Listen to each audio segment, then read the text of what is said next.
আমার বাইরা, আমার বন্ধুরে, কেন তুমি আমি মা বাবার মায়ে কাঁদবো না? মা যার দুনিয়ায় নাই। যুবকরে, তুমি কোন মায়ের লাথি দাও, কোন মায়ের বুড়ি কইয়া গালি দাও? এই মা কত বড় নিয়ামত। মা যার দুনিয়ায় নাই সে জানে কত বড় নিয়ামত নাই। অথচ এই মা যদি তোমার এই শাহজাদপুর থানার একটা গ্রামের মধ্যে কুড়ে ঘরেও থাকে, আর তুমি যদি ইটালি থাকো, আমেরিকা থাকো, তুমি যদি আরব আমিরাতে থাকো, 1000 মাইল দূরে থাকলো, তোমার মায়ের অন্তরে তোমার বিপদের কথা আল্লাহ জানায় দেয়। আর তুমি বেটা হইয়া মায়েরে ভুলে থাকো, তোমার আমার মা তো তোমার আমারে ভুলতে পারে না। এই জন্যই তো কবি বলেন, বিদেশেতে যদি কারো বেটা মারা যায়, পশু পক্ষী না জানিতে জানে তাহার মা। কথা বলেন ঠিক না বেঠি? এ ভাইয়া, দেখি কোন ভাইয়ের অন্তরে মায়ের দরদ আছে। বাদানরে একটু চিন্তা ফিকির করিয়া দেখো, কোন মায়েরে তুমি ভুলিয়া গেলা, কোন মায়ের কবরটাও জিয়ারত করার সময় পাও না। আমার বন্ধুরে, আমার বাবাজিরা, মায়ের অন্তরে যে বেটার বিপদের খবর আল্লাহ জানার পরেই সবাইরে জানায় দেয়, সবার আগে যে আল্লাহ মায়ের আগে জানায় দেয়। আমি বাস্তবে একটা বয়ান আপনাদেরকে শোনাই। সিঙ্গাপুর প্রবাসী মাসুদ কয়েক ভাইয়ের মধ্যে সবচাইতে ছোট ভাই, মা বাবার কনিষ্ঠ পুত্র। এই মাসুদ ভাইয়াকে জমি জমা বিক্রি করিয়া একটু ভালো চলার আশায় মা বাপ সিঙ্গাপুর পাঠাইয়া দিল। এই সিঙ্গাপুর চলিয়া গেল আমাদের মাসুদ ভাই। 2-2.5 মাস ঠিকই বাড়িতে যোগাযোগ ছিল, বাপের সাথে মায়ের সাথে কথা বলতো। কিন্তু বাজান হঠাৎ করে 1 মাস 25 দিন সবার সাথে যোগাযোগ, কিন্তু মার সাথে যোগাযোগ বন্ধ হয়ে গেল। মা জননী স্বপ্নে খালি আবল তাবল দেখে দেখে বেটার কেমন জানি বিপদ হয়েছে। মাসুদ ভাইয়ের আম্মু ডাক দিয়ে বলে, মাসুদ ভাইয়ের বেটারে ডাক দিয়ে বলে, দাদু ভাই, ও দাদু ভাই, তোমার আব্বু কি ফোন দেয় নাই? বলে, দাদু ভাই, আমার আব্বা তো প্রতি রাত্রি ফোন দেয়। বলে, আমার সাথে কি কথা বলতে চায় না? বলে, আমরাই তো তোমার সাথে কথা বলতে বলি। আব্বা কিছুক্ষণ চুপ থেকে বলে, আজকে না, আমি 3টা মাস ব্যস্ত, 3 মাস পরে তোমার দাদির সাথে দাদার সাথে কথা বলবো। তোমার দাদু দাদি জিজ্ঞেস করলে বলবা আব্বা সমস্যায় আছে, কাজের অনেক চাপ, এই জন্য আব্বা কথা বলতে পারবে না। এইবার মাসুদ ভাইয়ের আম্মু কান্দার বলে, দাদু ভাই, কালকে যদি তোমার আব্বু ফোন দেয়, আমারে মোবাইলটা নিয়ে দিও। কারণ জানো না দাদু ভাই, তোমার আব্বারে নিয়ে আমি একটা খারাপ স্বপ্ন দেখছি। আমি খালি এতটুকু জিজ্ঞেস করবো, আমার বেটা মাসুদ কেমন আছে। দেখ, শাহজাদপুরের বাইরে কোন মায়েরে তুই ভুলে রইছস। এই মা পরের দিন যখন রাত্রির অন্ধকারে, ঠিক গভীর রাত্রে যখন মাসুদ ফোন দিল, মাসুদের বউ মাসুদের মেয়েকে ছেলেকে ফোনটা দিল। ছেলেটা মোবাইলটা নিয়ে দৌড়াইয়া আম্মুর দাদুর কাছে যাইয়া ডাক দিয়ে, দাদু ভাই, আজকে রাত্রে তোমার বেটা ভোট দিয়েছে। মাসুদ ভাইয়ের আম্মু খপ করিয়া মোবাইলটা নিয়ে খাটের থেকে শোয়া ছিল, বসিয়ে মোবাইলটা কানে নিয়ে আগে কতক্ষণ কান্দে, আর পরে ডাক দিয়ে কয়, শোনা রে, তুই কেমন আছিস আগে বল। আমি তোর কাছে থেকে কোনো কিছু চাওয়ার জন্য ফোন দেই নেই বেটা, আগে তুই তুই কেমন আছিস রে বেটা। মাসুদ ডাক দিয়ে কয়, না মা, আগে তুমি বলো তোমার কি হইছে। মাসুদ ভাইয়ের আম্মু কান্দের কয়, বেটা, আমি তোরে নিয়ে একটা বাজে স্বপ্ন দেখছি। মাসুদ এবার অন্তরে টের পাইয়া গেছে। মাসুদ কয়, মা, তুই কি স্বপ্ন দেখছিস আমার একটু আগে ক। মাসুদ ভাইয়ের মাও ডাক দিয়ে কান্দার বলে, বেটা রে, আমি স্বপ্নে দেখি তোর পাটা ভেঙে গেছে, তোর 2 পায়ের 1 পা ভেঙে গেছে, মোটা আকারে ব্যান্ডেজ করে বান্ধা রাখছে, তোর পাটা টানা দিয়া বান্ধা। বেটারে তুই আব্বু আম্মু কইয়া ডাক, আর আমার কলিজাটা চিনচিন করে ওঠে। বেটা এই স্বপ্নটা দেখার পর আমার খাওয়াও বন্ধ হয়ে গেল রে বেটা। আমার ঘুমও নাই, মনের মধ্যে খালি জ্বালা। তাই বললে বেটা তুই কেমন আছিস বেটা? মাসুদ কান্দা ডাক, তুই মা আসলে তো আমি আজকে 2 সপ্তাহ যাবত পঙ্গু হইয়া বিছনায় পড়ে রয়েছি। ও মা, মা সিঙ্গাপুর প্রবাসী জীবন আমার নতুন, কনস্ট্রাকশনের কাজও আমি বুঝি না। ওজনদার বস্তু নিয়ে বিল্ডিংটা যদিও ছোট, নিচতলা থেকে দোতলায় ওঠার জন্য গেছি, পাটা পিছলাইয়া স্লিপ কেইটা মা আমি পড়ে যাই। আমার ডাইন পায়ের হাঁটুর হাড্ডিটা ভেঙে যায়। আমার পায়ের মধ্যে বিরাট আকারে ব্যান্ডেজ করা, আমার পাটা টানা দিয়া বাইন্দা রাখছে। ডাক্তারগণ বলছেন 90 দিনের মধ্যে হাড্ডি নাকি জোড়া লাগবো। এই জন্যে মা আমি তোর চোখ মুখ ফাঁকি দিছি, ফোন দিলেই তুই জিজ্ঞাসা করস আমি কেমন আছি। এই জন্য আমি যেন মিথ্যা না বলি রে মা। আমি নিয়ত করছি 90 দিন পর তোর সাথে কথা কব, কিন্তু মা আশ্চর্য হইয়া গেলাম। আমি তো আমার বউরও কই নাই, বেটা বেটিরও কই নাই, শ্বশুর শাশুড়ির কই নাই, গ্রামের কাউরে বলি নাই, ফেসবুকেও দেই নাই। মা তুই জানলি কেমনে রে মা? মাসুদের মা কান্দের কয়, সোনার বেটারে ছোটবেলায় তোরে শোয়া রেখা পাশের গ্রামে যাইতাম, কত আলাপ করতাম, হঠাৎ করে বুকের মধ্যে ব্যথা শুরু হয়ে যাইত। মন বলতো আমার বেটার কোনো না কোনো সমস্যা হইছে। আইসা দেখতাম তুই পায়খানা পেশাব করে বিছানা নষ্ট করে ফেলছিস, আর খিদার জন্যে ক্ষুধার যন্ত্রণায় তুই ছটফট করতেছিস। বাবার আমি তোরে দোয়া পরিষ্কার করিয়া তোর মুখে স্তনের বোটা লাগাই দিছি। বাবা তুই দুধ চোষণ দিয়ে খাইছিস, এরপরে তোর ঘুম চলে আসছে। ও বেটা ছোটবেলায় আল্লাহ যেমনি জানাই তো বেটারে, এখনো তো আমার আল্লাহ আমার ওইভাবেই জানাই দিছে। এইবার মাসুদ কয়, মা গো তুই আমার জন্য দোয়া করি, আমার পা যেন তাড়াতাড়ি ভালো হইয়া যায়। মাসুদের মা কান্দার কয়, বেটারে লাগবো না আমার সিঙ্গাপুরের টাকা, আয় বেটা প্রয়োজন বোধে তোরে নিয়ে ভিক্ষা করে খাবো রে বাবা। বাবা তুই মরিয়া গেলে আমারে কে মা কইয়া ডাকবো? আমার বাইরের নাম হলো মা। এই মা যার দুনিয়া নাই, তার মতন বড় দুঃখী আর কেউ নাই। হায় আল্লাহ আমি জানি নাই ময়দানে কার মা নাই, কার বাবা নাই। আল্লাহ তুমি দয়া মায়া করে মা বাপ যাদের দুনিয়া নেই, মা বাবার কবরটা জান্নাত বানাইয়া দাও। আবার বলেন না আমিন, আর একবার বলেন না আমিন। কাজেই বাদান আর লম্বা নয়, ওই মা বাবার কবরটা জান্নাত হইতে পারে আজকে এই কান্নাকাটির উসিলায়, আলেমদের কথা শোনার উসিলায়। বাবারে কেউ উঠবেন না। পয়গম্বর এবার কান্দার ডাক দি বলে, আল্লাহ সব ছেলে মেয়ে যদি এরকম দিনদার হয়ে যাইত, তাহলে সবার বাপ মাই তো কবর আযাব থেকে মাপ পাইয়া যাইত। আল্লাহ বলো তো দেখি কোন সবক করেছিলা তার বাপ মাপ পাইয়া গেল। মহান আল্লাহ ডাক দিয়ে বলেন, পয়গম্বর সবকটা ছিল এই, ও শাহাদাতপুরবাসী নলুয়ায় আগত আমার বাপ ভাইরা আশ্চর্য হয়ে যাবেন, এই দারুল উলুম সাবিলুস সালাম হাবিদিয়া মাদ্রাসাতেও বাজান এই সবকটা পড়ানো হয়। আর এটা এমন একটা বরকতি সবক, আল্লাহ লাগন কিতাবের মধ্যে লেখেন, কোন বান্দা বান্দি যদি প্রতি ফজর নামাজের পরে 17 বার এই আয়াতে কারিমা তেলাওয়াত করে, পরের দিন ফজর পর্যন্ত বরকতের দরজা আল্লাহ পাক বান্দা বান্দির জন্য খুলে দেয়। বাদান আমি সেই সবকটার কথা বলবো, যেই সবকটা পড়ার কারণে ওই বেটার বাপের কবর আযাব মাফ হয়ে গেল, তাফসীরে কবিরের ঘটনা। আবার যেই সবকটা পড়ার কারণে বরকত হয়ে যাবে, যেই সবকটা দারুল উলুম সাবিলুস সালাম হাফিজিয়া মাদ্রাসায় পড়ানো হয়, আমি বলবো বাবা। তবে বাদান আপনারা সিরাজগঞ্জবাসী আমার অতি আত্মারবাসী, অন্তরের আন্তরিকতার মহব্বতের ভালোবাসার মানুষ বাজান রে, আমার আল্লাহ যে আল্লাহ আমার হাতটা দিয়ে বারবার প্রতি বছর কাবা ধরায়, যেই হাতটা আল্লাহ ওয়ালাদের হাতের সাথে লাগানো, যেই হাতটা লাগতে লাগতে নবী পর্যন্ত লাগানো।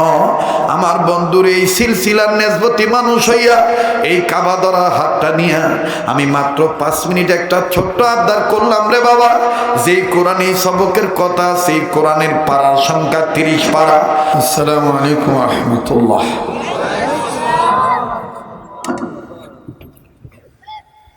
আলহামদুলিল্লাহ নাহমাদুহু ওয়া নাস্তাঈনুহু ওয়া নাস্তাগফিরুহু ওয়া নু'মিনু বিহি ওয়া নাতাওয়াক্কালু আলাইহি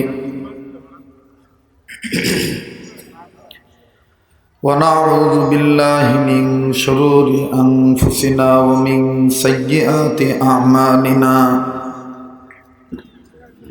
মান ইয়াহদিহিল্লাহু ফালা মুদিল্লা লাহু ওয়া মান ইউদ্লিলহু ফালা হাদিয়া লাহু। ونشهد أن لا إله إلا الله وحده لا شريك له ونشهد أن سيدنا وحبيبنا ومولانا محمدا عبده ورسوله صلى الله عليه وعلى آله وأصحابه وبارك وسلم. أما بعد فأعوذ بالله من الشيطان الرجيم. بسم الله الرحمن الرحيم. يا أيها الذين آمنوا قوا أنفسكم وأهليكم نارا وقودها الناس والحجارة صدق الله مولانا العظيم. শ্রদ্ধেয় সভাপতি, আমন্ত্রিত যোগ্য বুজুর্গ হযরত, উলামায়ে কেরাম, সর্বস্তরের সম্মানিত সুধী, পর্দার অন্তরালে পরম শ্রদ্ধেয়া সম্মানিতা, বহু গুণে গুণান্বিতা ও আমার মা ও বোনেরা, আল্লাহ জাল্লা শানুহুর দরবারে লাখো কোটি শুকরিয়া আদায় করি যে মহান আল্লাহ আমাকে আপনাকে উম্মতের আলেমদের মজলিসে বেহেশতের বাগানে নলুয়া দারুল উলুম সাবিলুস সালাম হাফিজিয়া মাদ্রাসা ও এতিমখানার উন্নতি কল্পে উক্ত প্রতিষ্ঠান কর্তৃক আয়োজিত এই বিশাল তাফসিরুল কোরআন ওয়াজ ও দোয়ার মাহফিলে যে আল্লাহ আল্লাহ রসুলের মোহাব্বতে আমাকে আপনাকে আসার বসার তৌফিক দান করলেন, সেই মালিকের দরবারে জবান খুলে গোলামের পরিচয় দিয়ে শুকরিয়া আদায় করি। সবাই বলি আলহামদুলিল্লাহ। হাকিমুল ইসলাম কারি তৈয়ব রহমতুল্লাহি আলাইহি বলেন, যিনি দারুল উলুম দেওবন্দ মাদ্রাসার বাণী ছিলেন, এই আল্লাহওয়ালা ব্যক্তি বুজুর্গ বান্দা লেখেন, আল্লাহর কোনো বান্দা বান্দিকে যখন আল্লাহ তাআলা দয়া মায়া করে আলহামদুলিল্লাহ বলার তৌফিক দিয়ে থাকেন, এই বান্দা বান্দিদের উচিত বেশি বেশি করে আলহামদুলিল্লাহ বলা। আলহামদুলিল্লাহ। কাজে কাজেই যে আল্লাহ আমাকে আপনাকে আলহামদুলিল্লাহ বলার তৌফিক দিয়েছেন, আমি আপনি আলহামদুলিল্লাহ বলতে পারছি, এই জন্যে সমস্বরে উচ্চ আওয়াজ জবান খুলে আবার বলি আলহামদুলিল্লাহ।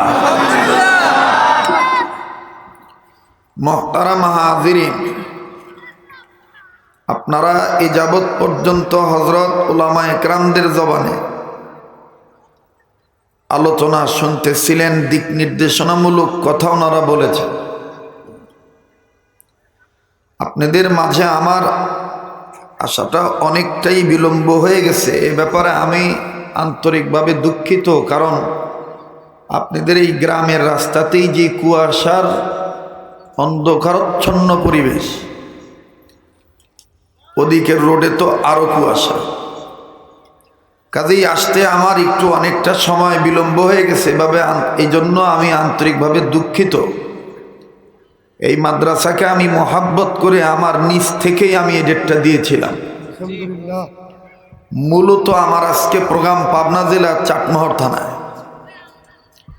তো সেই পাবনা জেলার যেহেতু আমি আসার পথে আমি আপনাদের এই প্রতিষ্ঠানের কল্যাণের দিকে তাকিয়ে, আমি আমার কষ্টের দিকে না তাকিয়ে শাহজাদপুরবাসীর অন্তরের আন্তরিকতার ফল প্রকাশ ঘটাবার জন্যে আমি একটু সময় দেওয়ার নিয়ত করেছি। কাজেই আমি আপনাদের সামনে যতক্ষণ বসে থাকি, যতক্ষণ কথা বলি, যখন আমি ইতি টানবো এতে মনে করবেন এতটুকু সময়ের উপরে আপনারা খুশি থাকবেন। কারণ অন্যান্য বাজাইরা বক্তাদের মতন আমাকে নিয়ে হিসেব করবেন না, গুনাহ হবে। এক সময় আমাকে আপনারা শাহজাদপুরবাসী আনতে গেলে অনেক ত্যাগ তিতিক্ষা কুরবানি করতে হয়েছে। এখনো শাহজাদপুর থানার শত শত দরখাস্ত আমার কাছে জমা আছে, আমি কারো দাওয়াত নিই নাই। আমার বন্ধুগণ, কাজেই আমার আলোচনার স্টাইল ভাবভঙ্গি বুঝেই কিছুটা হলেও আন্দাজ পাইছেন যে সম্ভবত আলোচনা সাদামাটা হবে, কোনো ডিজাইন নাই আমার কাছে। আমলের কিছু কথা বলবো। বাচ্চাদেরকে আপনি মাদ্রাসায় দিলে কি ফায়দা হবে আপনার, আর মাদ্রাসা না পড়াইলে কি ক্ষতি হবে দুনিয়া আখিরাতে, এই আলোচ্য বিষয়বস্তু। কোনো গজলও পাবেন না, কোনো চুটকিও পাবেন না, কোনো হার হামেশা দুনিয়ার কোনো লৌকিকতার কোনো রং ঢঙও পাবেন না। এগুলো আমি একটানা 18 বৎসর এই ময়দানে দিয়েছি, তাতে কোনো ফল পাই নাই। কিন্তু আল্লাহ শুকর, আল্লাহওয়ালাদের নেসবতে যাওয়ার পর থেকে কথা যদি এখন আসতেও বলি, অনেকে বলে যে হযরত এখন আপনার দিকে তাকাইলেই একটা দিলের শান্তি অর্জন হয়ে যায়। তো কাজেই দুনিয়া যেহেতু থাকার জায়গা না, তিনটি কথা সবসময় স্মরণে রাখলে আপনার চেহারার নূর বিদ্যমান থাকবে। আপনার দিকে তাকাইলে মনে হবে আপনি আল্লাহকে ভয় করেন। তিনটি কথা সবসময় স্মরণে রাখা দরকার। নাম্বার 1, হায়াত আমার সীমিত। নাম্বার 2, রিজিক আমার নির্ধারিত। নাম্বার 3, মরণ আমার অবধারিত। এই 3 কথা, এই 3টি কথা যার স্মরণে থাকবে তার দ্বারা কখনো গুনার কাজ হবে না। সে সদা সর্বদা আপন আল্লাহকে ভয় করেই চলবে। কারণ তার অন্তরাত্মায় বিশ্বাস হয়ে গেছে দুনিয়া থাকার জায়গা না, হায়াত তার জন্য সীমিত, রিজিক তার জন্য নির্ধারিত, মরণ তার জন্য অবধারিত। আমি কি কথাগুলো আপনাদেরকে বুঝাইতে পারলাম বাজান? আল্লাহ আমাদের এই উক্ত কথাগুলির উপরে আমল করার তৌফিক দান করেন। আল্লাহ আজকের এই মাহফিলকে আপনি কবুল আর মঞ্জুর করেন।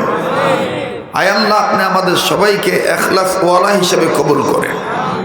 আল্লাহ, আপনি আমাদের প্রত্যেকের অতীত জীবনের গুনাহগুলি মাফ করে দেন, বর্তমান জীবনের ভুল ত্রুটিগুলি সংশোধন করে দেন, ভবিষ্যৎ জীবনকে আল্লাহ দয়ামায়া করে আলোকিত করে দেন। আল্লাহ, আপনি আমাদেরকে জাহান্নাম থেকে মুক্তি দিয়ে দেন, জান্নাতুল ফেরদৌসের অধিকারী বানিয়ে দেন, হেদায়েত নসিব করেন।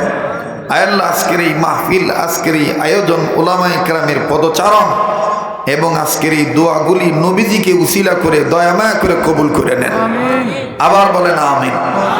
মনে যদি কষ্ট না নেন, একটু কৌশল অবলম্বন করব আপনাদের অ্যাটেনশন ঠিক করার জন্য। একটু দুটি হাত তোলেন তো সবাই,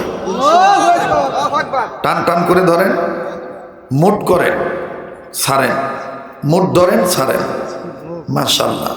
এবার শাপলা ফুলের মতন একটু আঙ্গুলগুলো সরান তো।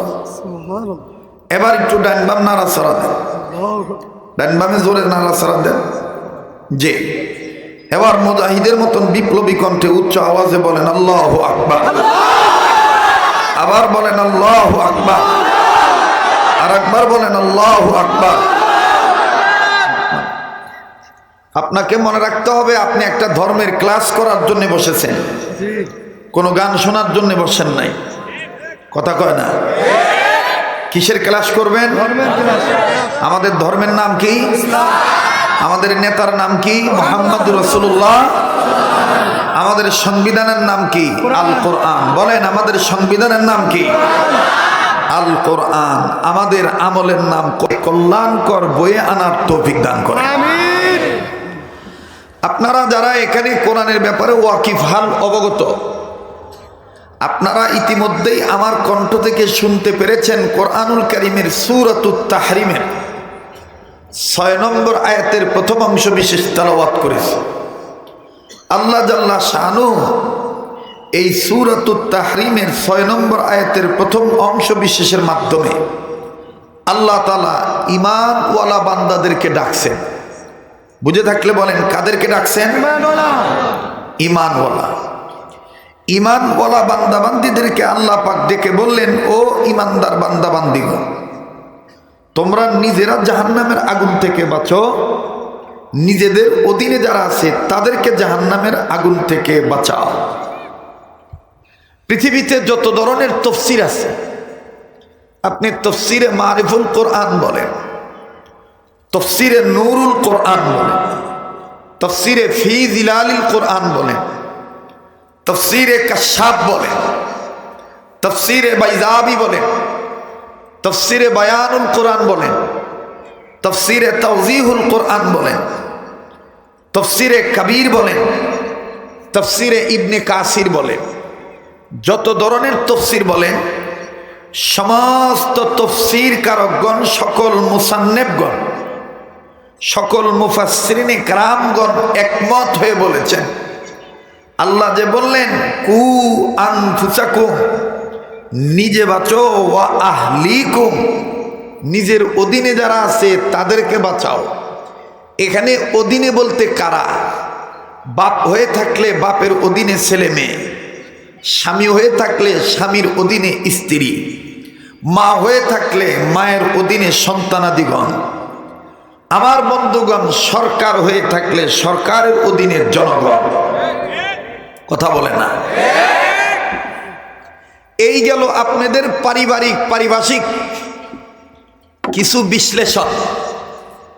কিন্তু হযরত মুফতি মুহাম্মদ শফি রহমতুল্লাহি আলাইহি, যিনি তাফসীরে মারিফুল কোরআনের মুসান্নিফ, উনি লিখেছেন এবং ওনার সাহেবজাদা, ওনার সন্তান, বর্তমান এই ভারত উপমহাদেশের যুগ শ্রেষ্ঠ আলেমে দ্বীন, যিনি পাকিস্তানের সাবেক জাস্টিসম্যান ছিলেন, যিনি বর্তমান বিশ্বের জন্য অত্যাধুনিক ইসলামিক স্কলার, ফকিহ, মুফতি, মুফাসসির, হযরতুল আল্লাম শাইখুল ইসলাম আল্লামা তাকি উসমানী দামাত বারাকাতুল্লাহ আলিয়া, হযরত তার তাফসীরে তাওজিহুল কোরআনের মধ্যে লিখেছেন, ওয়া আহলিকুম, এই শব্দটার ব্যাখ্যা প্রথম হলো, ও মানুষ দেখো তো চিন্তা করে, তোমার অধীনে তোমার জবান কিনা? ও মানুষ দেখো চিন্তা করে, তোমার অধীনে তোমার হাত কিনা? ও মানুষ দেখো চিন্তা করে, তোমার অধীনে তোমার চোখ কিনা? ও মানুষ দেখো তোমার অধীনে তোমার কর্ণ কিনা? ও মানুষ দেখো তোমার অধীনে তোমার পা কিনা? যদি পা আমার অধীনে থাকে, হাত আমার অধীনে থাকে, চোখ মুখ যদি আমার অধীনে থাকে, তাহলে নিজেও জাহান্নামের আগুন থেকে বাঁচব, নিজের হাত পা নাক মুখ চোখকেও জাহান্নামের আগুন থেকে বাঁচাবো। তাহলে নিজের নাক মুখ চোখ এবং হাত পা যদি জাহান্নামের আগুন থেকে বাঁচান, গান কি শোনা যাবে? কথা দ্বারা আসতে বললেন, সম্ভবত ভিতরে ভেজাল আছে। যারা বলেন গান কি শোনা যাবে? মুখ দিয়ে কি গাঁজা খাওয়া যাবে? মদ খাওয়া যাবে? হাত দিয়ে কি তালি দেওয়া যাবে? হাত দিয়ে কি গুনাহ করার কোনো বস্তু ধরা যাবে? না। কু আনফুসাকুম ওয়া আহলিকুম, নিজে বাঁচবো, নিজের অধীনে যারা আছে, যে আছে তাকেও জাহান্নামের আগুন থেকে বাঁচাবো। এটাই হলো সরল তর্জমা, সরল অর্থ। আল্লাহ আমাদেরকে সহি বুঝ দান করেন। এবার আপনারা বুঝে থাকলে বলেন তো দেখি, জাহান্নামের আগুন থেকে আবার উত্তর দিয়ে আমাকে সাহায্য করবেন। জাহান্নামের আগুন থেকে নিজের বাঁচতে হবে, অপরকে বাঁচাইতে হবে, নির্দেশ কার? সামনের লোকেরা খালি কয়, পিছনের লোকেরা কয় না। বলেন নির্দেশ কার? আপনারা শুধু না, পিছনের বাবারা, আপনারা চুপ থাকেন, পিছনের বাবারা বলেন জাহান্নামের আগুন থেকে নিজের বাঁচতে হবে, নিজের সন্তানাদিদেরকে, নিজের অঙ্গ প্রত্যঙ্গগুলিকেও বাঁচাইতে হবে, নির্দেশ কার? মাশাআল্লাহ। শাহজাদপুরের জমিন তো ইসলামী আন্দোলনের উর্বর জমিন। শাহজাদপুরের জমিন তো ওলি আল্লাহদের উর্বর জমিন। এই জমিনের মানুষ প্যান্ট শার্ট পরনেওয়ালা বেশি হইতে পারে, কিন্তু কোরআন সুন্নাহ ভিত্তিক চলার মন মানসিকতার লোক বেশি। কথা বলেন ঠিক? কাজেই শাহজাদপুরে কথা বলতে কোনো ভয় নাই। কথা কয় না? আপনারা কি ভয় পাচ্ছেন নাকি? কথা কি বলবো না বলবো না? তাহলে পিছনের ভাইরা চুপ থাকেন, আবার সামনের ভাইরা চুপ থাকেন। পিছনের ভাইরা বলেন জাহান্নামের আগুন থেকে নিজের বাঁচতে হবে, অপরকে বাঁচাইতে হবে, নির্দেশ কার? আল্লাহ। এবার একটু মোটামুটি বাড়ছে। এবার পিছনের ভাইরা আবার চুপ থাকেন, সামনের ভাইরা বলেন নির্দেশ কার? এবার সামনের ভাইরা পিছনের ভাইরা মিলে জিরে বলেন নির্দেশ কার? উম্মতের মুহাক্কিক আলেমগণ, আল্লাহওয়ালা বুজুর্গ ব্যক্তিগণ, মুহাদ্দিসিনে কেরামগণ, মুফাসসিরিনে কেরামগণ একমত হয়ে বলেন উম্মতে মুহাম্মদীদের জাহান্নাম থেকে নিজের বাঁচতে হবে, অপরকে বাঁচাইতে হবে, নির্দেশ আল্লাহ। আর উম্মতে মুহাম্মদীদের জাহান্নাম থেকে বাঁচার মাধ্যম হলো মাদ্রাসা শিক্ষা ব্যবস্থা প্রতিষ্ঠা করা, যেটা করেছে নলুয়াবাসী। নলুয়া দারুল উলুম সাবিলুস সালাম হাফিজিয়া মাদ্রাসা। আমি কয়েক মাস আগে এই পথ দিয়ে যাচ্ছিলাম কোনো এক ইসলাহি মজলিসে, এক মাদ্রাসার মাহফিলে। তখন এই মাদ্রাসার আসাতিজে কেরামগণ, শিক্ষক মহোদয়গণ আমার সাথে যোগাযোগ করেছেন। আমি এখানে ঢুকেছিলাম সম্ভবত আসর এবং মাগরিবের নামাজ আমি আদায় করেছিলাম, এবং দেখে আমার মায়া লাগছিল যে এই অঝর পাড়া গায়ে প্রত্যন্ত অঞ্চলে অত্যন্ত একটা সুদীর্ঘ এবং সুসম্পন্ন সুশিক্ষামত একটা দ্বীনি প্রতিষ্ঠানের দরকার পাকাপোক্তভাবে।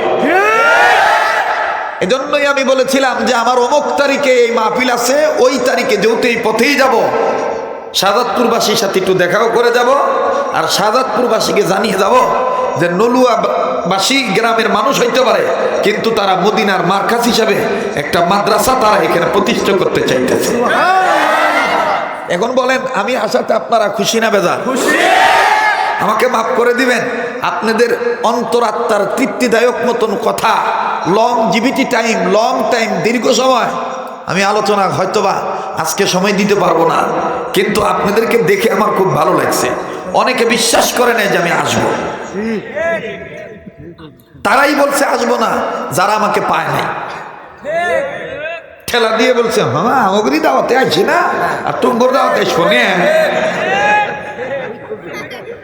প্রচারে গেছিলাম তো, প্রচার করে গেছিলাম এই কথাই কিছু না। হ্যাঁ আমি জানি, এবারই গোর দাওয়াতে আসি না, আর তোর গোর দাওয়াতে আসবো, গ্রামে আসবো। আমরা শহরেই পাই না, আর গ্রামে আসবো ভাঙ্গা রাস্তা, নাটক করার জায়গা পাও না। কিন্তু কালকে যখন শুনবে শুধু আসে নাই, অন্তরের ভালোবাসার কথা বলে গেছে, তখন কবি যে ঘটনা কি, কয়টা দিছিল, তখন আবার আর এক দোষ খুঁজলো।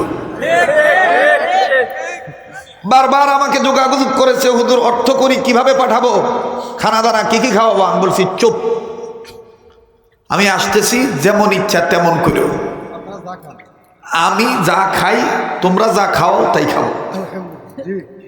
কথা কয় না? দেখতে দেখতে আমার আলোচনার বয়স, এই বক্তৃতার বয়স যাইতেছে 26 বছর। কিন্তু আলহামদুলিল্লাহ আমার সাথের যারা ছিল অনেকে কবরে, অনেকে হাসপাতালে, অনেকে বিভিন্ন রোগ নিয়ে ময়দানে ঘুরতেছে। আলহামদুলিল্লাহ আমাকে যেরকম দেখছেন ওই রকমই আছি, আমার কোনো সমস্যা নাই।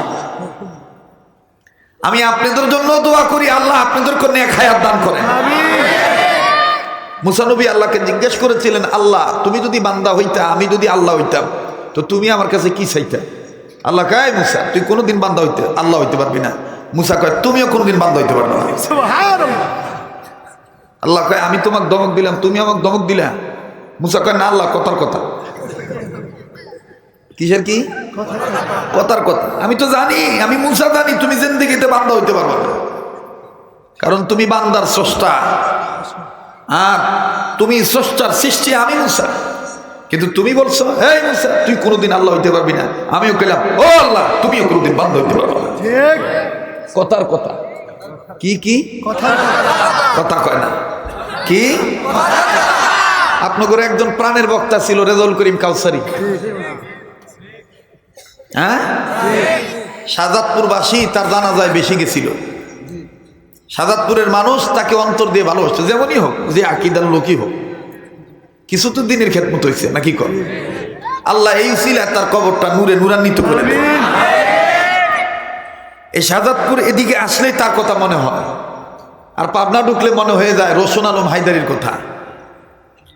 বগুড়ায় ঢুকলে আমার বন্ধুগণ মনে হয়ে যায় মুফতি বজলুর রশিদ সাহেবের কথা।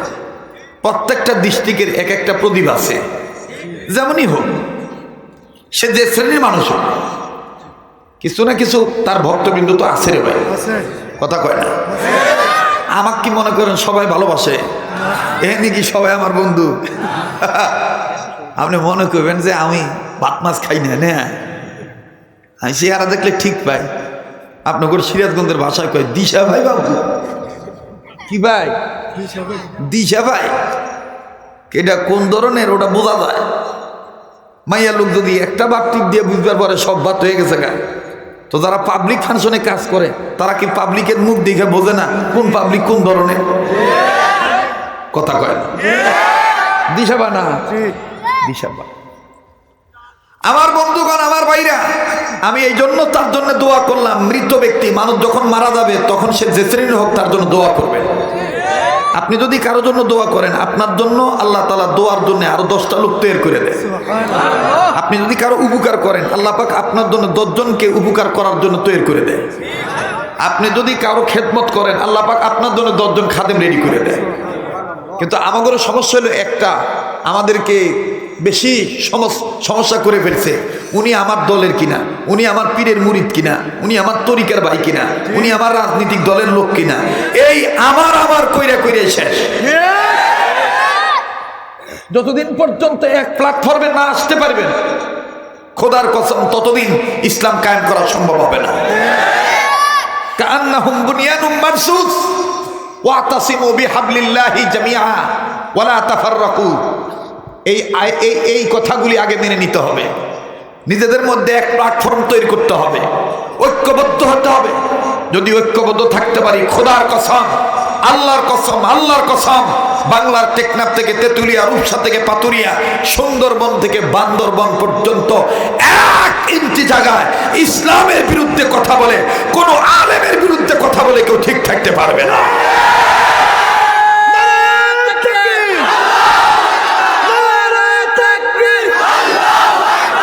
কথা বলতে দেন। আমার ভাইরা, কষ্ট দিলাম? আল্লাহ আমাদের সবাইকে দ্বীনের জন্য এক এবং নেক করে দেন। আমিন। আবার কোন আমিন, আরেকবার কোন আমিন। তো মুসা নবী আল্লাহকে জিজ্ঞেস করেছিলেন, আল্লাহ আপনি যদি বান্দা হইতেন, আমি যদি আল্লাহ হইতাম, তা আপনি আমার কাছে কি চাইতেন?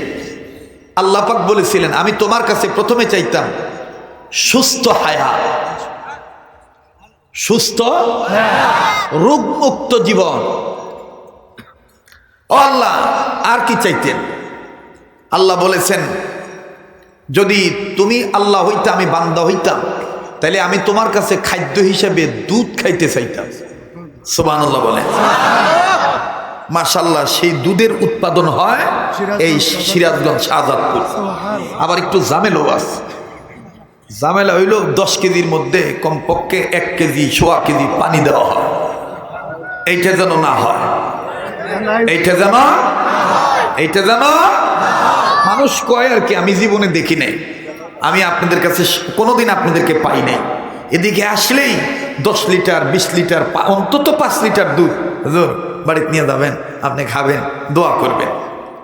তো আল্লাহর খাদ্যর সাথে আপনাদের মহব্বত, এই খাদ্যটাকে যদি হালাল ভাবে বেচা কিনা করেন, আল্লাহর সাথে কি আপনাদের মহব্বত হতে পারে না ভাই? আল্লাহ পাক আপনাদেরকে হালাল ভাবে জীবনযাপন করার তৌফিক দান করেন। আবার বলেন আমিন। তো ভাইয়া বলেন তো দেখি, উম্মতে মুহাম্মাদীদের জাহান্নাম থেকে নিজের বাঁচতে হবে, অপরকে বাঁচাইতে হবে, নির্দেশ কার? আর জাহান্নাম থেকে বাঁচার মাধ্যম কি? মাদ্রাসা শিক্ষা ব্যবস্থা প্রতিষ্ঠা করা, মক্তবের শিক্ষা ব্যবস্থা প্রতিষ্ঠা করা। এখানে যারা আলেম ওলামা আছেন, প্রবীণ মুরব্বী আছেন, আমাদের বাংলাদেশে একজন বুজুর্গ ছিলেন হাফিজ হুজুর রহমতুল্লাহ আলাইহি, যার পুরা নাম হলো মুহাম্মদুল্লাহ হাফিজ হুজুর রহমতুল্লাহি আলাইহি। এই আল্লাহর ওলি একবার বটগাছ মার্কায় প্রেসিডেন্ট নির্বাচনে দাঁড়াইছিল। নির্বাচনে তো সাংবাদিকরা প্রশ্ন করেছিলেন, হুজুর আপনি যদি প্রেসিডেন্ট হয়েই যান তা কি করবেন? তো সাংবাদিকরা মনে করছিল হুজুর কইব আলুর দাম কমামু, পেঁয়াজের দাম কমামু, রাস্তাঘাট পাকা করবো, এই ইত্যাদি ইত্যাদি। কিন্তু যখন বারবার সাংবাদিকরা কইতেছে হুজুর আপনি ক্ষমতায় যাইতে পারলে প্রেসিডেন্ট হলে কি করবেন, আল্লাহর ওলি জবাব দিয়েছিলেন ৬৮,০০০ গ্রামে ৬৮,০০০ মক্তব বানানো। পরবর্তীতে আলেমরা তাকে জিজ্ঞেস করেছিলেন, হযরত ইয়া আমিরুল ওয়াক্ত কুতুবুল আলাম কিসকে লিয়ে ইস জবাব দেंगे, কেন আপনি এই উত্তর দিয়েছিলেন যে ৬৮,০০০ গ্রামে ৬৮,০০০ মক্তব বানাবেন? বলে ইয়া আইয়ুহাল্লাযিনা আমানু কু আনফুসাকুম ওয়া আহলিকুম নার। সুবহানাল্লাহ। কারণ মক্তবের শিক্ষার দ্বারাই একটা ছেলে যখন 1 থেকে 5ম শ্রেণী পর্যন্ত হালাল আরাম, নামাজ রোজা ওযু গোসল, মা বাবার খেদমত, আলেমের সম্মান, এগুলো যখন শিখবে, এই ছেলে ভবিষ্যতে কোনোদিন নাস্তিক হবে না, এই ছেলে কোনোদিন মুরতাদ হবে না, এই ছেলে কোনোদিন চ্যাটার্জি, মুখার্জি, গঙ্গোপাধ্যায়, বঙ্গোপাধ্যায়, চট্টোপাধ্যায়, দাশগুপ্ত, সেনবাবু, রায়বাবু এদের পক্ষে দালালি করবে না। এই ছেলে সারাটা জীবন ইসলামের পক্ষে থাকবে, দল যেটাই করুন, কিন্তু এই ছেলের ভিতরে প্রথম শিক্ষা ইসলাম ঢোকার কারণে এই ছেলেটা মৃত্যু পর্যন্ত ইসলামের পক্ষেই থাকবে। কথা বলেন ঠিক কিনা? এই জন্য সার সংক্ষেপে বলেন তো দেখি, সার নির্যাস উত্তর হিসাবে উম্মতে মুহাম্মদীদের জাহান্নাম থেকে বাঁচার মাধ্যম হলো মাদ্রাসা মক্তবের শিক্ষা প্রতিষ্ঠা করা। এবার আসেন, হযরত উলামায়ে কেরামগণ, তাফসীর কারকগণ লেখেন, মুহাদ্দিসিনে কেরাম হাদিসকে নকল করে বলেন, আমি আবারও যাচ্ছি সবকটা যেন মনে থাকে আপনাদের, জাহান্নামের আগুন থেকে নিজের বাঁচতে হবে, অপরকে বাঁচাইতে হবে, নির্দেশ আল্লাহ। আর বাঁচার মাধ্যম হলো মাদ্রাসা শিক্ষা ব্যবস্থা প্রতিষ্ঠা করা। এবার আসেন, উম্মতে মুহাম্মদীদের জাহান্নাম থেকে বাঁচার পথ কয়টা?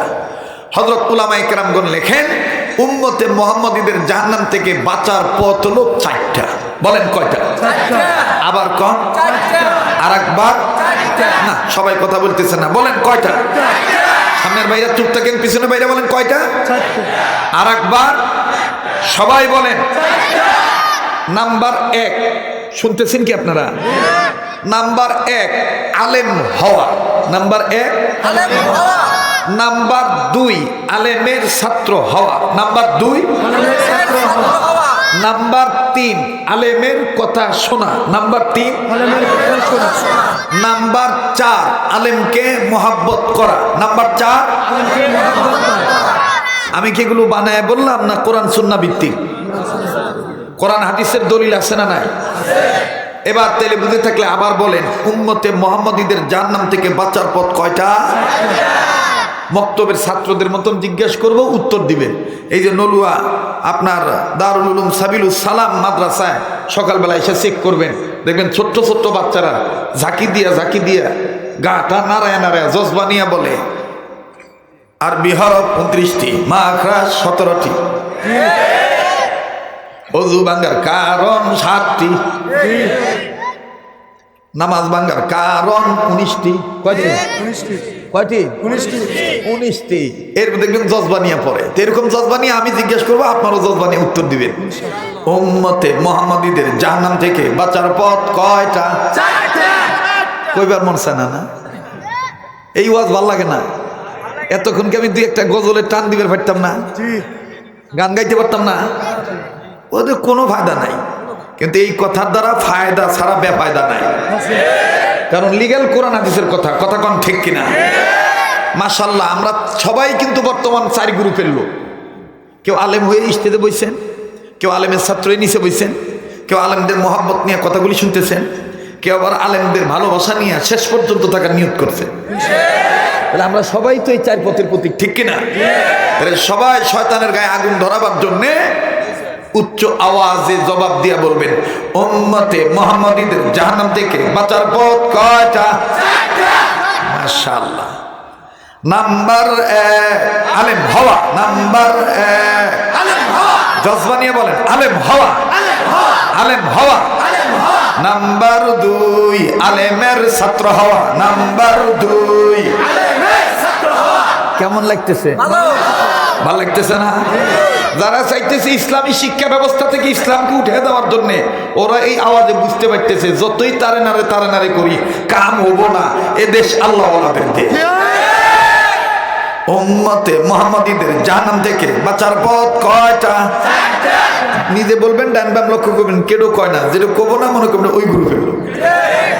উম্মতে মুহাম্মাদীদের জাহান্নাম থেকে বাঁচার পথ কয়টা? নাম্বার 1 আলেম হওয়া। নাম্বার 1 নাম্বার 2 আলেমের ছাত্র হওয়া। নাম্বার 3 আলেমের কথা শোনা। নাম্বার 3 নাম্বার 4 আলেমকে মহব্বত করা। নাম্বার 4 এই 4 পথের প্রতীক হবে যারা, কবরে হাসরে মিজানে সিরাতে খাবে না ধরা। ঠিক কিনা বলেন? ঠিক আছে না বাবা? আমি জানি আমাকে আর দাওয়াত দিবেন না, এই তো, কিন্তু না দিলেন এই সহি কথা বলাতে কোনো আপত্তি আছে? আরে দাদারা, আপনার নাতি ছোটবেলা এই ছোট্ট বয়সে মাঘ মাসে শীতের দিনে, পৌষ মাসের শীতের দিনে সকালবেলা পানিতে উজু কইরা নুরানি কায়দা নিয়ে মক্তবে আইসে, আপনি দাদা যে কত বড় ভাগ্যবান মইরা দেখেন। তাহলে আবার বলেন তো দেখি, উম্মতে মুহাম্মাদীদের জাহান্নাম থেকে বাঁচার পথ কয়টা? মুসলমান ভাইরা রে আমার, 4টার মধ্যে 3টা আমি আজকে বলতেছি না সময়ের অভাবে, তবে দ্বিতীয় নাম্বারটা শুধু আমি আপনাদেরকে বলে দিয়ে যাই। নাম্বার 2 হলো আলেমের ছাত্র হওয়া। এর বাবাজি, আলেমের ছাত্র হইলে দেখেন বন্ধু কি লাভ, আলেম ওলামার ছাত্র হইলে দেখেন কি ফায়দা। মাদ্রাসার ছাত্ররা যখন বলে আল্লাহু আকবার, যখন বলে আলিফ লাম মিম, যখন বলেন ইয়াসিন, আবার যখন বলে বিসমিল্লাহির রহমানির রহিম, আলিফ বা তা সা, দেখেন বন্ধু কি ফায়দা হয়ে যায়।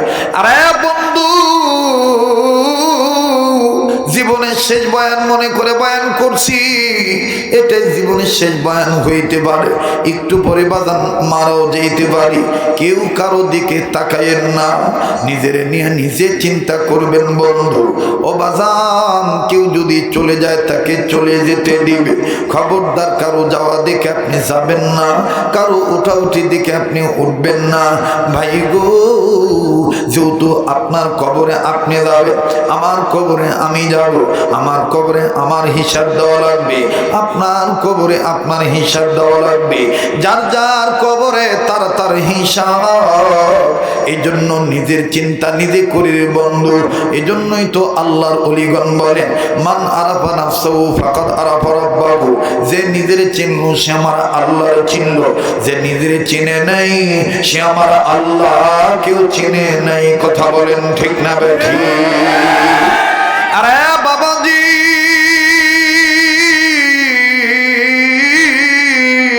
উম্মতে মুহাম্মাদীগণের ছেলে মেয়ে যদি আলেমের ছাত্র হয়, দেখেন বাজান কি ফায়দা হয়ে যায়। লম্বা করার কোনো সুযোগ নাই। জমিনের উপরে আসমানের নিচে যত বড় বড় তাফসীরের কিতাব আছে, সবচেয়ে বড় তাফসীরের কিতাবের নাম হলো তাফসীরে কাবীর। এই তাফসীরে কাবীরের মুসান্নিফ ফখরুদ্দীন রাজি রহমাতুল্লাহি আলাইহি তাফসীরে কাবীরের মধ্যে লেখেন, আল্লাহর একজন পয়গম্বর আল্লাহ পাকের নির্দেশে নিজের কর্ম নিজে করার জন্য যাচ্ছিলেন, প্রতিমধ্যে একটা কবর দেখলেন। এই কবরটার মধ্যে হতে দাও দাও করে আগুন জ্বলে উঠতেছে। পয়গম্বর বুঝতে পারলেন কবরের মধ্যে সাংঘাতিক আযাব হইতেছে। পয়গম্বর কাউকে কিচ্ছু বললেন না, নিজের কর্মের দিকে নিজেই চলে গেলেন। নিজের কর্ম যখন শেষ হয়ে গেল, এইবার পয়গম্বর আবার ওই রাস্তা দিয়ে আসতেছিলেন। বাবা, পূর্বের রাস্তা দিয়ে যখন আসতেছিলেন, পয়গম্বর সিদ্ধান্ত নিলেন, একটু আগে যে কবরে আযাব ছিল, এখন আমি আবার ওই কবরটা দেখব আমি কবরওয়ালা কোন হালতে আছে। এইবার পয়গম্বর নজর করে দেখলেন কবরের দিকে। আরে কি আশ্চর্যজনক ঘটনা, একটু আগে যে কবরে আযাব ছিল, এখন আর কবরে কোনো আযাব নাই। কবরওয়ালা জান্নাতের বিছানায় ঘুমায়। বলেন না সুবহানাল্লাহ। এই বেস্টেজ কমায় দে, আলগা কোনো ইকুটিকু দিবি না, আমার যেরকম গলার আওয়াজ ওই রকম দিবি। মুসলমান ভাইরা আমার, বন্ধুগণ, এইবার পয়গম্বর কবরের কাছে দাঁড়াইয়া কন্ত দেই, আল্লাহ দিছে আমার গলা, ওরা মেশিন নিয়ে খালি গুতাগুতি, মেজাজ গরম হয়ে গেল। আমার এই ডিজিটাল লাগে নাকি, কথা কয় না। আল্লাহ তাআলার কুদরতে গলাই যথেষ্ট। আমরা তো সেই যুগের বক্তা, যখন খালি চোঙ্গা দিয়ে হেজাক লাইট জ্বালায় ওয়াজ করা লাগছে। হ্যাঁ, আরে এখন কিছু ঢঙের মানুষ আইছে, এটা দাও, এটা না দিলে আমি মিক্সার না দিলে ওয়াজ করা আর না। পাট পার জানি কহনকার।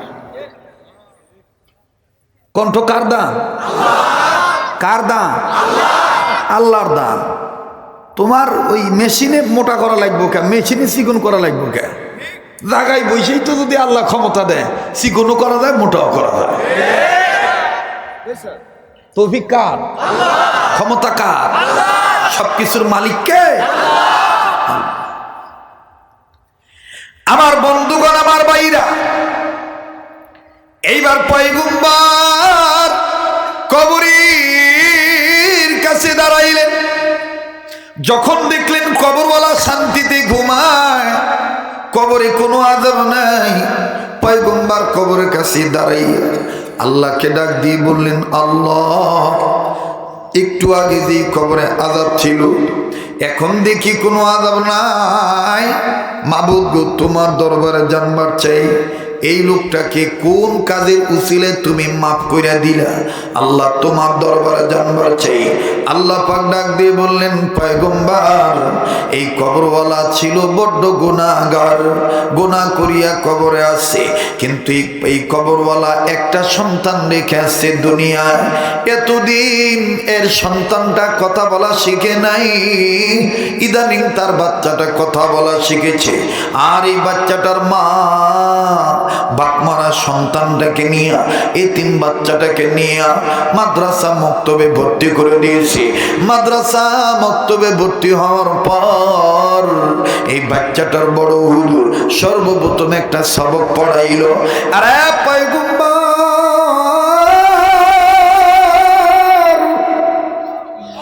এই বাচ্চাটার বড় হুজুর বাচ্চাটাকে যখন প্রথম সবক পড়াইল, ওই প্রথম সবক পড়তে যাইয়া আমি রবের নামের দুইটা নাম ধরে ডাক দিল। আমি আল্লাহর মায়া লেগে গেল, আর আমি আল্লাহ বাচ্চাটাকে উসিলা করি, এই সওয়ালটাকে উসিলা করি, তার সবক পড়াকে কেন্দ্র করিয়া তার বাবাকে দিলাম মাফ করিয়া।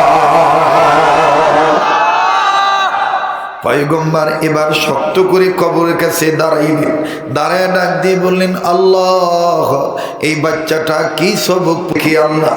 পয়গম্বর বলে আর কান্দে। আল্লাহ পাক ডাক দিয়ে বলেন, পয়গম্বর, এই বাচ্চাটা কোন সবক পড়ছে শোনো, আমি আল্লাহ তোমায় বলছি শোনো। তবে পয়গম্বর একটা কথার জবাব দাও, আমি আল্লাহ তোমার দিলের খবর জানি, কিন্তু তারপরও তোমার মুখ থেকে শুনতে চাই, তুমি কাঁদো কেন বলো না?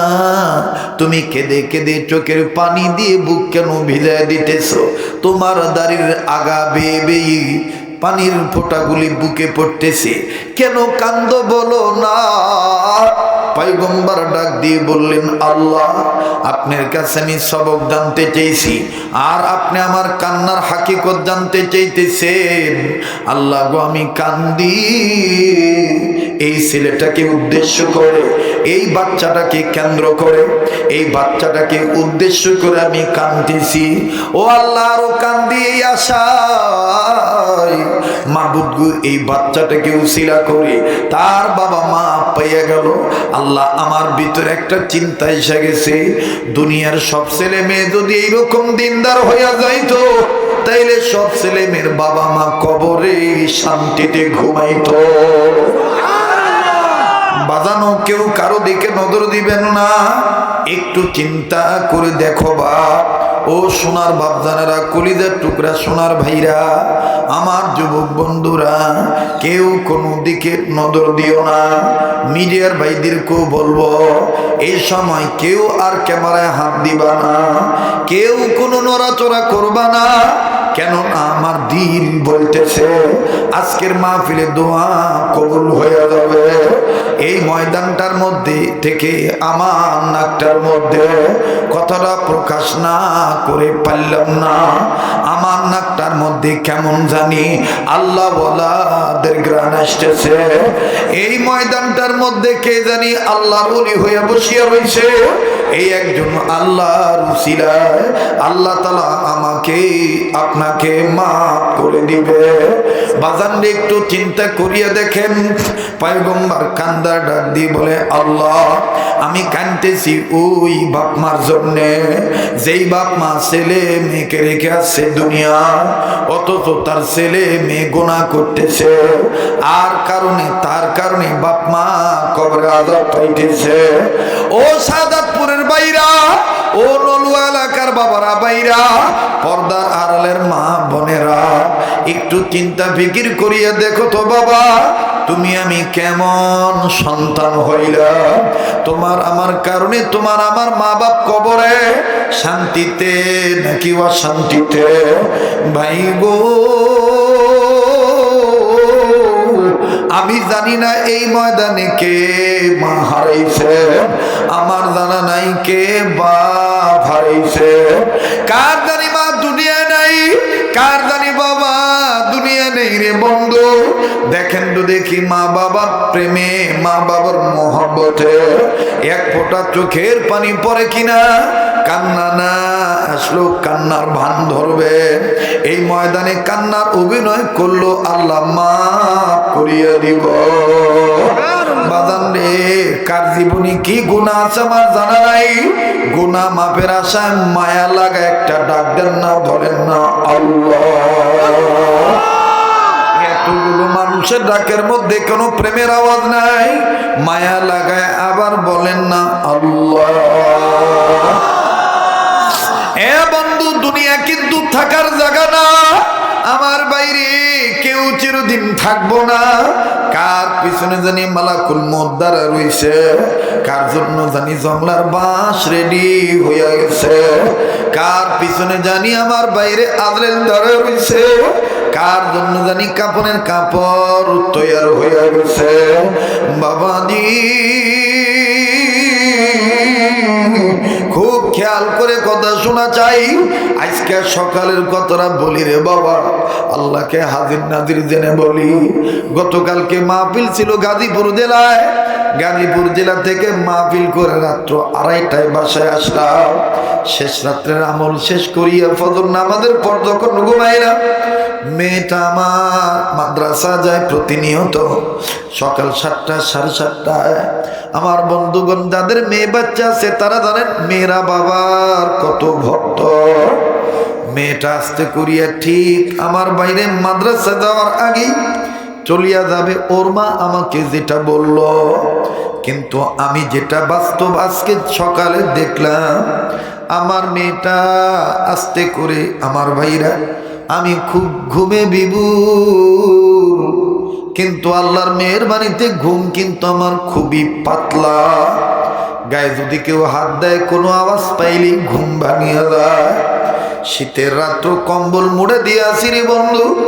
মেয়েটা আস্তে করে কম্বলটা কপাল থেকে সরাইল, যেহেতু 3 দিন আমার দেখে না।